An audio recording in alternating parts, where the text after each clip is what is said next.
Lamun di dieu mah bahasana teh walau min akhirihi, ditungtung teh ti bener-bener geus lamun pindah salengkah teh geus pindah nya, geus pindah lembur. Sanajan ditungtungna.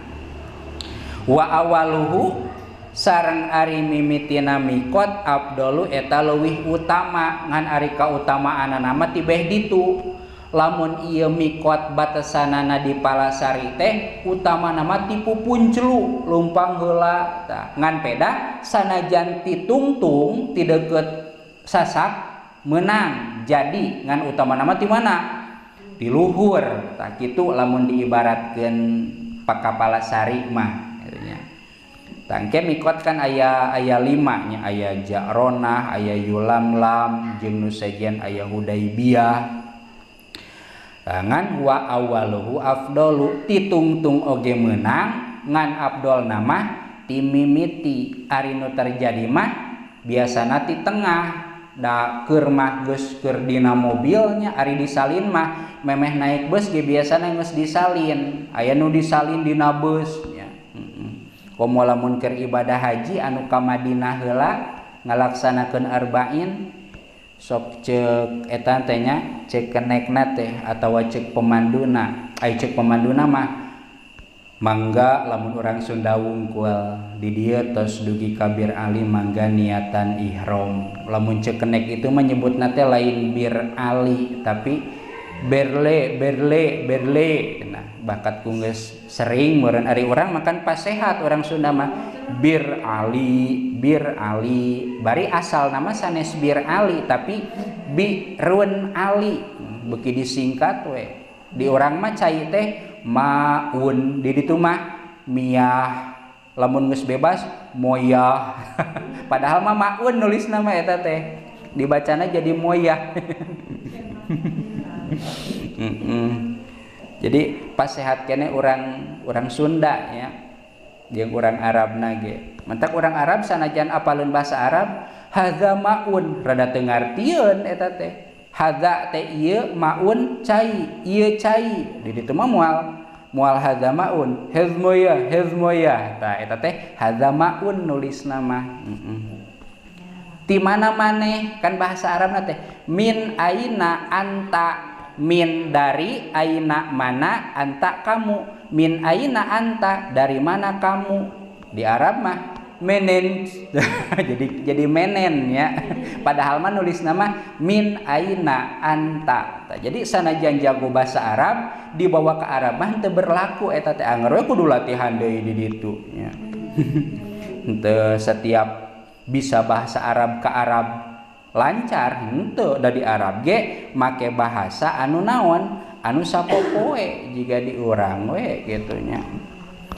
Arek kamana asli nama kamana tuh arekna geus dipikeun kan di urang ge kudu nama arek kamana, tapi mun nanya teh kamana arekna teh dipikeun eta teh ngan urang ngarti itu ge min aina anta kudu nama ngan jadi menen ngan peda ngarti urang Arab karena eta bahasa nah, gitu ya heup eta mah.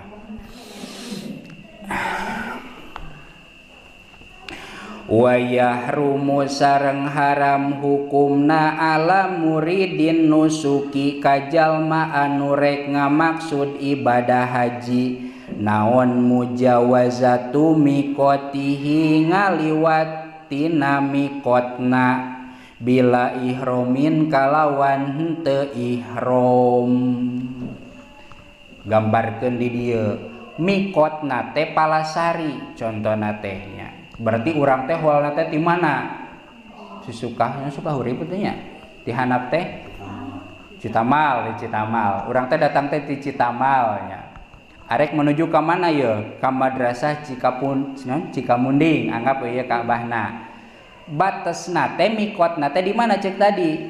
Di Palasari. Nah, labas dina bus teh ti ditu teh nya. Atuh ai ka dieu mah teh dina bus, dina motor, api-api nya.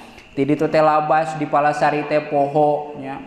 Komo ari inget mah kalah ka geus kaburu ngaliwat naon tah jembatan, berarti Palasari geus kaliwat mikot, lamun di dieu mah mikot kan ngaranna teh batasan, batasanana geus kaliwat, maka lamun dituluykeun ka dieu pikeun ibadah haji hukumna haram. Naon sababna? Sabab lamun rek nganiatan oge niatna lain di mikot. Contohna teh geus ngaliwat sasak teh, aduh kumaha ieu geus ngaliwat, niat ayeuna teu tiasa, tapi kudu kumaha? Kudu balik deui da ngalaksanakeun niat teh kudu di mikot. Lamun dina contoh ieu mah di mana? Di Palasari, rek di mimitina atawa di tungtungna. Lamun di mimitina tipu punclu mimitina teh, lamun rek di tungtungna berarti deket sasak. Jadi lamun teh mah kalabasannya atawa henteu kalabasan mah ami jongjon arek di ditu ti handap mula ti Mang Tata mun di dieu marek niat ami jongjon anger teu jadi nya. Nganiatan haji, nganiatan ihram kedah ti mikot, kedah ti batasanana. Lamun tempat mah mikot makani teh tempat mah di Palasari. Lamun contona Palasari. Sanajan di urang mah eueuhnya batas Palasari eueuh tapi urang apal gitu. Da urang dinya nya, urang dieu. Kumaha tah lamun teh mah labasnya? Fa in fa'ala lazimahu al-audu liyuhrima anhu. Bieu geus dibejakeun lamun teh mah labas mimiti batasan pikeun niat teh lazimahu al-audu, maka aya kawajiban balik deui. Labas ieu geus nepi ka Lebak Cibayong Bom, wayahna balik deui ka mana? Ka Palasari. Lamun rek asal jadi cukup deket sasak, deket sawah artinya. Lamun teh mah hoyong utama kudu ka Pupunclu. Di dinya nya batasna teh Palasari teh. Tadi dinya nya. Lamun hoyong utama. Hari urang mah kumaha we di bawahna urang nya. Komo teu apal mah.